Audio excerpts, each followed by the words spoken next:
Baik, bismillahirrahmanirrahim. Assalamualaikum warahmatullahi wabarakatuh. Selamat pagi teman-teman semua. Kita akan lanjutkan pertemuan kita di Farmasi Sosial tentang jaminan kesehatan nasional. Di pertemuan kemarin kita sudah membahas tentang beberapa model health insurance gitu ya, dan juga sekilas ya tentang sistem pembiayaan. Untuk hari ini kita akan fokus membahas tentang jaminan kesehatan nasional yang ada di Indonesia. Jadi sejarah perkembangan jaminan kesehatan di Indonesia sebenarnya sudah cukup lama, hanya saja mungkin realisasinya adalah per tahun 2014 kemarin ya, dengan diberlakukannya BPJS ya, atau asuransi semesta untuk seluruh rakyat Indonesia. Nah, pada sidang ke-58 tahun 2005 di Jenewa, World Health Assembly ini menggarisbawahi perlunya pengembangan sistem pembiayaan kesehatan yang menjamin tersedianya akses masyarakat terhadap pelayanan kesehatan dan juga memberikan perlindungan kepada mereka terhadap resiko keuangan. Jadi kalau yang kita bahas kemarin ya, bahwa kesehatan itu merupakan hak yang paling mendasar dari setiap manusia, dan negara sebagai institusi yang melindungi masyarakat ini punya kewajiban untuk memenuhi hak-hak warga negara tersebut gitu ya, dengan memberikan akses terhadap pelayanan kesehatan dan juga akses terkait dengan pembiayaan kesehatan untuk melindungi rakyat dari berbagai resiko keuangan. Kemudian pembiayaan kesehatan yang berkelanjutan melalui Universal Health Coverage ini diselenggarakan melalui mekanisme asuransi kesehatan sosial.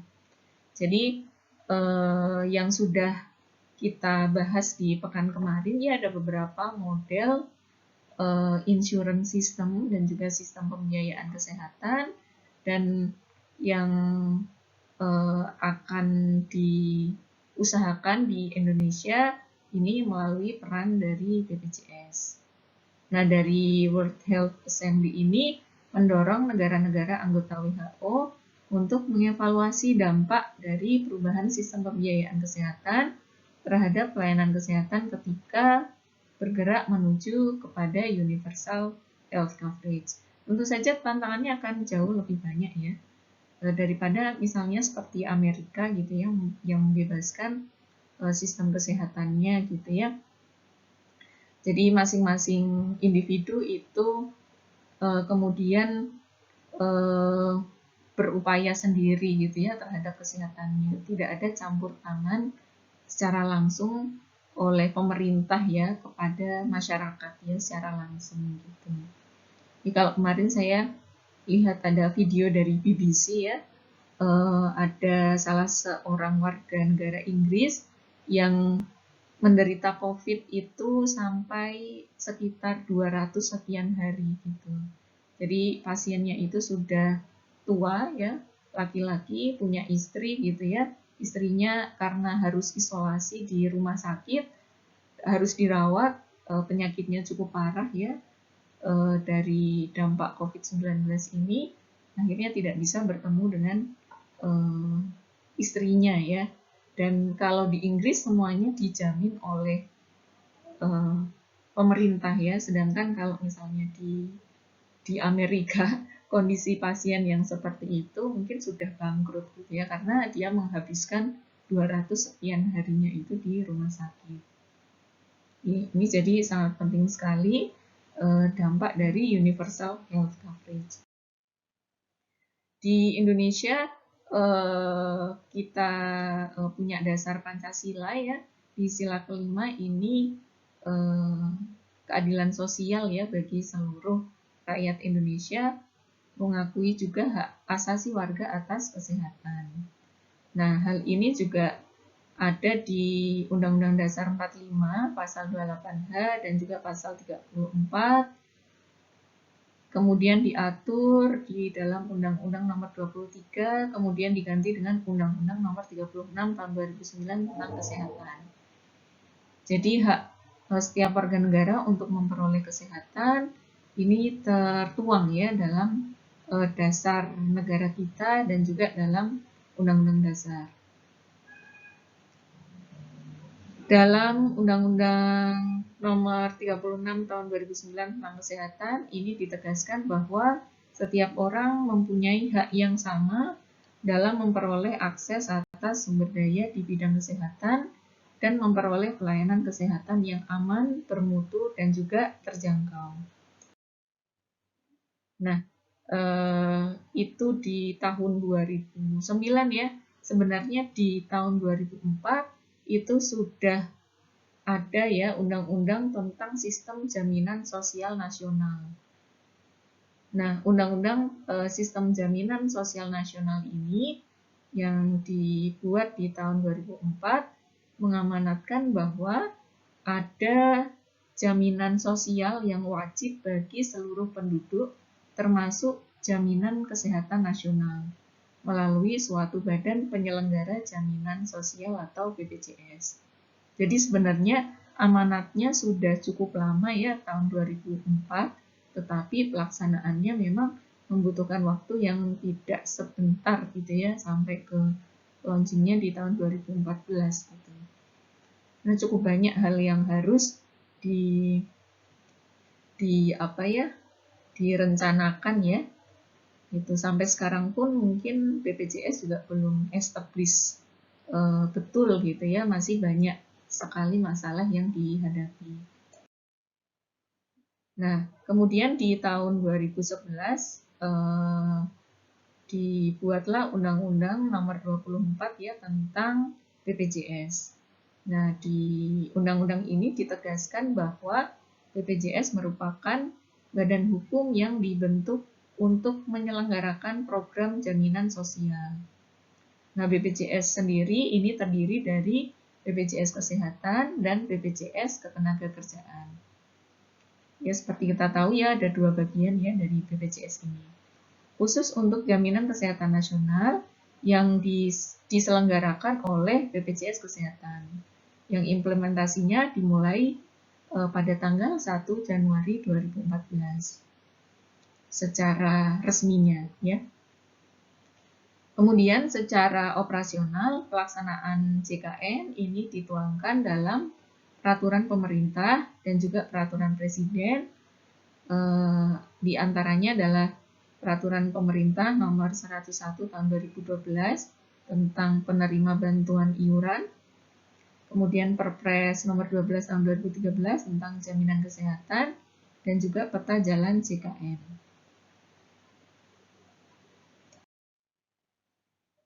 Nah, kemudian apa yang dimaksudkan sebagai asuransi kesehatan sosial? Asuransi kesehatan sosial ini merupakan mekanisme pengumpulan iuran yang bersifat wajib dari peserta guna memberikan perlindungan kepada peserta atas risiko sosial ekonomi yang menimpa mereka dan atau anggota keluarganya. Ini sesuai dengan Undang-Undang Sistem Jaminan Sosial Nasional ya. Jadi kalau kita lihat di sini asuransi kesehatan sosial ini menghimpun iuran dari peserta ya.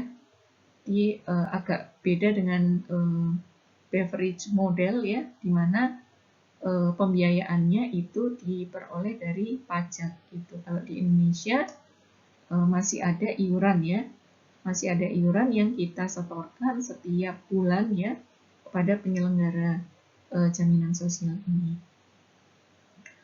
Untuk sistem jaminan sosial nasional ini merupakan tata cara penyelenggaraan program jaminan sosial oleh BPJS Kesehatan dan juga BPJS Ketenagakerjaan. Kemudian jaminan sosial merupakan bentuk perlindungan sosial untuk menjamin seluruh rakyat agar dapat memenuhi kebutuhan dasar hidupnya yang layak. Itu harapannya semua rakyat di Indonesia tanpa terkecuali mendapatkan akses yang layak terhadap kesehatan. Jadi sudah tidak ada lagi yang namanya orang miskin dilarang sakit ya, karena semua warga negara wajib bergabung ke dalam BPJS yang nantinya akan memperoleh manfaat dari BPJS ini ya ketika membutuhkan. Untuk SJSN sendiri ini diselenggarakan melalui mekanisme asuransi kesehatan sosial yang sifatnya adalah wajib berdasarkan Undang-Undang tentang Sistem Jaminan Sosial Nasional. Jadi tadi ya BPJS ini sifatnya adalah wajib tanpa terkecuali ya. Jadi semua warga di Indonesia harus mengikuti program ini. Ya walaupun mungkin pada pelaksanaannya banyak sekali kontroversi ya. Misalnya dulu yang sempat dipertanyakan adalah apakah konsepnya ini halal atau tidak gitu ya. Ini juga yang termasuk menjadi isu gitu. Karena ada denda dan sebagainya gitu ya yang mungkin membuat kalau di mata agama Islam menjadi sistemnya tidak halal gitu. Dan sepertinya sudah di-clearkan ya di tahun 2016 kalau nggak salah ya tentang kehalalan dari sistem BPJS ini. Nah, tujuannya adalah agar semua penduduk di Indonesia terlindungi dalam sistem asuransi sehingga mereka dapat memenuhi kebutuhan dasar kesehatan yang layak. Untuk jaminan kesehatan sendiri, ini merupakan jaminan berupa perlindungan kesehatan agar peserta memperoleh manfaat pemeliharaan kesehatan dan perlindungan dalam memenuhi kebutuhan dasar kesehatan yang diberikan kepada setiap orang yang telah membayar iuran atau iurannya dibayar oleh pemerintah. Ini tentang JKN ya. Untuk dasar hukum JKN tadi yang sudah dipaparkan sebelumnya di Undang-Undang Dasar, kemudian ada Undang-Undang SJSN, kemudian ada juga pelaksanaannya di Undang-Undang tentang BPJS, diatur dalam Permenkes, Peraturan BPJS, dan juga Permenkyu. Ya. Nah, kemudian apa bedanya asuransi sosial dengan asuransi yang komersial? Untuk asuransi yang sosial ini kepesertaannya bersifat wajib ya untuk semua penduduk, sedangkan kalau asuransi komersial ini bersifat sukarela, jadi siapa yang mau bergabung silahkan bergabung, tapi karena asuransi sosial ini yang sudah dicantumkan ya dalam undang-undang maka sifatnya wajib ya oleh seluruh warga di Indonesia. Kemudian sifat dari asuransi sosial ini adalah non-profit ya, tidak mencari keuntungan atas iuran-iuran yang dibayarkan oleh peserta. Harapannya nanti penyelenggara ini bisa memaksimalkan ya untuk keuntungan dari peserta. Sedangkan untuk asuransi komersial ini sifatnya biasanya lebih kepada profit karena diselenggarakan oleh swasta. Kemudian perbedaan yang lain, asuransi sosial ini biasanya manfaatnya lebih komprehensif, sedangkan untuk asuransi komersial ini manfaatnya sesuai dengan premi yang dibayarkan. Jadi biasanya ada pilihan ya ketika mengajukan asuransi kesehatan yang komersial, kalau preminya sekian maka manfaatnya sekian gitu dan sebagainya. Sedangkan untuk asuransi sosial ini sifatnya manfaatnya lebih komprehensif. Kecuali yang memang tidak ditanggung ya oleh BPJS. Nah, karena asuransi sosial ini kepesertaannya adalah wajib, ini bisa relatif menekan peningkatan biaya pelayanan kesehatan. Gitu ya, karena semakin banyak pesertanya maka kalau masih menggunakan iuran ya, ada premi yang dibayarkan atau iuran ya mungkin ya istilahnya bukan premi ya. Maka bisa menghimpun dana lebih banyak dan sehingga bisa menekan peningkatan biaya pelayanan kesehatan itu. Ada beberapa prinsip ya jaminan kesehatan nasional. Yang pertama adalah prinsip kegotong royongan. Tadi karena kepesertaannya adalah wajib untuk seluruh warga tanpa terkecuali, mau kaya, mau miskin, mau tinggal di Jawa, mau tinggal di Kalimantan gitu ya. Sehingga prinsip kegotong royongan ini lebih terasa ya. Peserta yang mampu ini membantu peserta yang kurang mampu, kemudian peserta yang sehat membantu yang sakit atau yang beresiko tinggi dan beresiko tinggi ya. Jadi yang mampu, yang bisa membayar premi, bisa memberikan subsidi ya bagi peserta yang non PBI, kemudian peserta yang sehat membantu peserta yang sedang sakit ya dengan iuran yang sudah dibayarkan. Ya, hal ini bisa terwujud karena kepesertaan dari SCSN ini sifatnya adalah wajib untuk seluruh penduduk. Dengan demikian, melalui prinsip gotong royong, jaminan sosial dapat menumbuhkan keadilan sosial bagi seluruh rakyat Indonesia. Prinsip yang selanjutnya adalah prinsip nirlaba. Artinya adalah tidak untuk mencari keuntungan ya, tidak mencari keuntungan. Jadi prinsip pengelolaan usahanya ini mengutamakan penggunaan hasil pengembangan dana untuk memberikan manfaat sebesar-besarnya bagi seluruh peserta. Gitu. Karena kalau sifatnya profit maka akan dihitung-hitung gitu ya. Kalau dia membayar sekian, pantasnya manfaat yang diterima ya sekian gitu. Kalau di BPJS ini dengan sistem universal health coverage ini tidak untuk mencari laba gitu ya. Prinsip yang lain-lain adalah prinsip keterbukaan. Ini prinsipnya adalah mempermudah akses informasi yang lengkap, benar, dan jelas bagi setiap peserta. Informasi tentang BPJS ada di web BPJS yang bisa diakses oleh semua orang ya, dan cukup jelas di sana ya informasi-informasi apa yang harus diketahui oleh peserta. Kemudian juga ada prinsip kehati-hatian yang merupakan prinsip pengelolaan dana secara cermat, teliti, aman, dan tertib. Nah ini harapannya ya, walaupun pada implementasinya mungkin agak jauh ya dari prinsip ini. Dan juga prinsip akuntabilitas ya merupakan prinsip pelaksanaan program dan pengelolaan keuangan yang akurat dan juga dapat dipertanggungjawabkan. Jadi harusnya ketika ada prinsip-prinsip ini, ketika sudah dijalankan secara benar, tidak terdapat komplain lagi ya terhadap pelayanan dari BPJS ini. Kemudian prinsip yang lain adalah portabilitas, portable gitu ya. Artinya di sini dimaksudkan untuk memberikan jaminan yang berkelanjutan kepada peserta sekalipun mereka berpindah pekerjaan atau tempat tinggal selama masih dalam wilayah NKRI. Jadi Anda punya kartu BPJS misalnya kartunya diterbitkan di Tangerang mau dipakai di Jogja itu masih bisa ya, tidak akan ditolak. Kemudian kepesertaannya wajib tadi sudah banyak disinggung di awal yang mengharuskan seluruh penduduk menjadi peserta.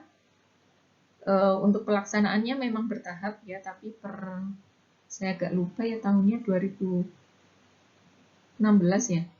Per 2016 kalau tidak salah sudah diminta untuk diwajibkan ya untuk seluruh rakyat Indonesia. Di penerapannya memang disesuaikan ya dengan kemampuan ekonomi dan juga pemerintah serta kelayakan penyelenggaraan program. Untuk tahap pertama yang kita ingat dulu dimulai dari pekerja di sektor formal, kemudian bersamaan dengan itu sektor informal gitu ya, dan akhirnya mencakup seluruh rakyat Indonesia. Kemudian prinsip dana amanat, artinya iuran dan hasil pengembangannya merupakan dana titipan dari peserta untuk digunakan sebesar-besarnya bagi kepentingan peserta jaminan sosial. Prinsip hasil pengelolaan dana jaminan sosial juga dipergunakan seluruhnya untuk pengembangan program dan untuk sebesar-besarnya kepentingan peserta. Jadi tadi beberapa prinsip yang diterapkan oleh jaminan kesehatan nasional ya. Tujuan dari JKN ini adalah untuk menjamin peserta memperoleh manfaat pemeliharaan kesehatan dan juga perlindungan dalam memenuhi kebutuhan dasar terkait dengan kesehatan. Untuk pelaku JKN sendiri dikelola oleh BPJS ya, Badan Penyelenggara Jaminan Sosial, ada dua ya, kesehatan dan ketenagakerjaan. Kemudian ada peserta, peserta adalah setiap orang dan juga termasuk orang asing yang bekerja paling singkat 6 bulan di Indonesia yang telah membayar iuran. Jadi tidak hanya untuk rakyat Indonesia saja, tapi juga orang asing yang tinggal minimal 6 bulan. Kemudian ada fasilitas kesehatan, ini bekerja sama dengan fasilitas kesehatan baik milik pemerintah atau swasta yang terbagi menjadi fasilitas kesehatan tingkat pertama atau FKTP, kemudian ada fasilitas kesehatan tingkat lanjut, dan fasilitas kesehatan pendukung. Fasilitas kesehatan pendukung ini seperti laboratorium atau apotik ya. Kalau FKTP itu mencakup misalnya puskesmas, klinik, atau rumah sakit tipe D gitu ya. Kemudian fasilitas kesehatan tingkat lanjut ini bisa meliputi rumah sakit tipe A, B, atau C ya. Nanti tergantung rujukannya ke mana. Kemudian pemerintah sebagai regulator pembinaan dan pengawasan terhadap penyelenggaraan program JKN. Ini ya, fasilitas kesehatan dalam JKN ini dibagi menjadi beberapa, ada FKTP. FKTP di sini terdiri dari puskesmas atau yang setara, praktik dokter gigi, klinik pratama atau yang setara, dan juga rumah sakit kelas D atau yang setara. Sedangkan untuk fasilitas kesehatan lanjutan, ini merupakan klinik utama atau yang setara, rumah sakit umum atau juga rumah sakit khusus. Untuk fasilitas kesehatan penunjang meliputi ada apotik, laboratorium, optik, dan juga PMI. Ya, jadi kalau mau beli kacamata bisa diklaim ya dengan BPJS. Cuman prosesnya mungkin agak ribet ya. Jadi orang males gitu ya ngurus klaimnya ya. Nah, untuk peserta dari JKN ini sendiri dibagi menjadi dua, yaitu penerima bantuan iuran atau PBI dan juga yang non-PBI. Ya, untuk yang penerima bantuan iuran ini meliputi orang yang tergolong fakir miskin dan juga orang yang tidak mampu. Gitu. Jadi orang yang tidak mampu membayarkan iuran ini dikategorikan sebagai peserta penerima bantuan iuran. Sedangkan peserta yang non-PBI ini yang tidak tergolong dari peserta yang PBI tadi. Tuh, seperti pekerja penerima upah dan keluarganya dan juga ada penerima pensiun dan lain-lain. Nah, bagaimana untuk pembiayaan dari BPJS itu sendiri? Pembiayaannya adalah dengan iuran ya. Iuran yaitu sejumlah uang yang dibayarkan secara teratur oleh peserta, pemberi kerja, dan atau pemerintah untuk program jaminan kesehatan. Tuh. Besarnya iuran dari jaminan kesehatan nasional ditetapkan melalui peraturan presiden dan ditinjau ulang secara berkala sesuai dengan perkembangan sosial, ekonomi, dan kebutuhan dasar hidup yang layak. Kemarin ada beberapa revisi ya terkait dengan iuran. Yang terakhir mungkin cukup mencengangkan ya, mencapai 150.000 gitu ya per bulan untuk yang kelas 1 ya. Kemarin saya sempat baca ada perawatan yang standar ya. Perawatan standar itu kelasnya antara kelas 2 dan kelas 3 gitu. Cuman memang belum tahu ya implementasinya akan seperti apa. Nah, bagaimana pembayar iuran ini untuk peserta PBI, iurannya ini akan dibayar oleh pemerintah. Bagi peserta yang pekerja, penerima upah ya, iurannya dibayar oleh pemberi kerja dan pekerja. Jadi ada prosentasenya ya, berapa yang dibayarkan langsung oleh pekerja dan berapa yang dibayarkan oleh pemberi kerja. Sedangkan bagi peserta pekerja bukan penerima upah dan peserta bukan pekerja, iurannya dibayar oleh peserta yang bersangkutan. Ya, jadi ada 3 skema ini ya. Nah, cara pembayaran fasilitas kesehatan, bagaimana caranya BPJS ini membayar ya, atau memberikan ya pembayaran terhadap fasilitas kesehatan yang menyelenggarakan jaminan kesehatan nasional. BPJS Kesehatan ini akan membayar kepada fasilitas kesehatan tingkat pertama dengan cara kapitasi. Ya, kapitasi itu apa? Kapitasi ini adalah BPJS memberikan sejumlah uang sesuai dengan coverage yang coverage atau cakupan dari FKTP tersebut. Jadi misalnya satu FKTP dia mengcover 1000 pasien, 1000 penduduk. Maka 1000 dikalikan dengan jumlah kapitasinya berapa. Ya. Nanti akan ketemu uang ya. Uang ini nantinya akan dikelola oleh FKTP tersebut. Misalnya 1000 dikali 1000 orang dikalikan 5000. Nantinya FKTP ini akan memperoleh uang sebesar memperoleh dana sebesar 5 juta. Ya, itu misalnya per bulan untuk mengelola pelayanan kesehatan di FKTP tersebut. Itu ya, jadi untuk FKTP diberikan dengan cara kapitasi. Sedangkan untuk fasilitas kesehatan rujukan tingkat lanjutan, BPJS ini membayarnya dengan sistem INA-CPGS atau Indonesia Case Based Group gitu ya. Jadi BPJS punya list itu dengan kode ICD-10 ya, kalau nggak salah ya, International Classification of Diseases ya. Jadi mengkategorikan diagnosis kesehatan, nanti ada kode-kodenya, dan kode-kodenya itu nanti ada di-convert ke dalam berapa klaim yang akan dibayarkan oleh BPJS, tergantung dengan tadi ya kode kesehatannya, kode penyakitnya berapa. Ya, jadi untuk fasilitas kesehatan tingkat lanjutan diberikan dengan sistem paket INA-CPGS. Nah, untuk pelayanan JKN sendiri, jenis pelayanannya itu mencakup pelayanan kesehatan medis serta akomodasi dan juga ambulans. Ya. Untuk prosedur pelayanannya ini harus dimulai dari FKTP.